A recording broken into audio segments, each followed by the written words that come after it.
Hey, Stefan here with another video. Now this one's how to scale a real estate empire.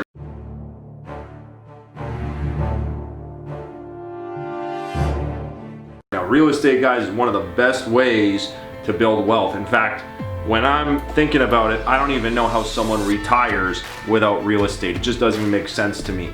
Retiring on stocks, I don't know about that. Retiring on businesses, those things are active. To me, real estate is the one way to really build wealth and really, grow a base of assets that's going to take care of you, today, tomorrow, in the future. Now there's 6 ways that you make money in a real estate deal. So we're going to go through a maneuver here people use to scale their real estate empires. But here's the thing. So there's 6 ways to make money. First one is you make money on the cash flow. The cash flow is income minus expenses, also known as, this is your rent. So when you're buying a property, if it has cash flow, the income is greater than the expenses. So you want to make sure you got positive cash flow when you're buying a property. So the first thing is cash flow. Second thing here is appreciation. The properties go up in value over time, typically. Now, property, you don't always know if it's going to go up or if it's going to go down, but a good thing to bank on would probably be a 2 to 3% appreciation per year. You don't know when you're going to actualize that, but the government's always printing more and more money, and because they're printing more and more money, real estate prices happen to go up. So 2 to 3% per year compounded is probably something you can expect. You got your mortgage pay down, so when you buy a property, let's say you got 80% debt, $80,000 of debt, 20 grand of equity, this is a $100,000 property. This mortgage gets paid down over time. The tenants pay you every month, the mortgage amount goes down, down, down, and the appreciation, the equity, goes up, up, up. So you have this maneuver, the equity's going up, the debt's going down, and there's 2 ways to make money. One is increase your assets, the other one's decrease your liabilities.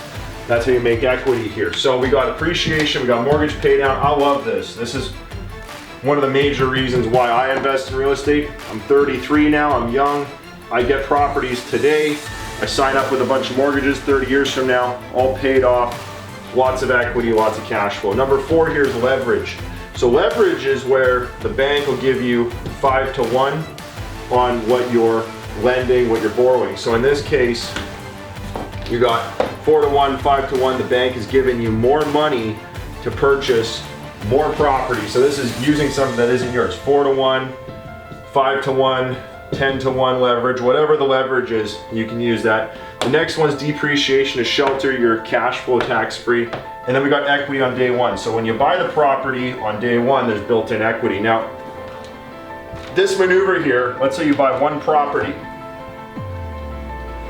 And let's say it's an okay deal. It's a good deal. It's a little bit under market value.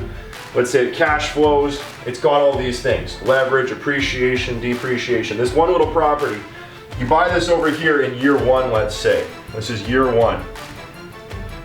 And you let this property cash flow, let it cash flow, let it cash flow, let the mortgage pay down, let it appreciate.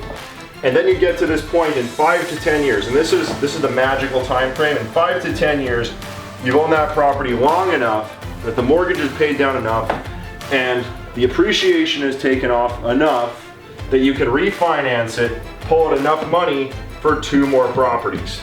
So now these 2 properties are property number 2 and property number 3. But now, I actually forgot something here. You go another 5 or 10 years down the road, and this property could spawn 2 more properties still. So this thing might spawn 2 more babies. So you let that go another 5 or 10 years, another 5 or 10 years. Then you got property, we got 1, 2, 3, we got 4, property 5, property 6, property 7, property 8, property 9. Look at that. That is in a 10 to 20 year period. You got 1 property spawning 2 babies. In another period here, 5 to 10 years, it spawns 2 more babies, and these properties spawn 2 more babies. And all the while, cash flow, cash flow, cash flow, cash flow, all the way down to the bank. And that's how you build a property empire. Now, how can you supercharge this? Maybe you want to build a bigger empire, faster empire. One thing you can do here, I talk about this in my book, Money, People, Deal, is maybe you go here and you raise capital.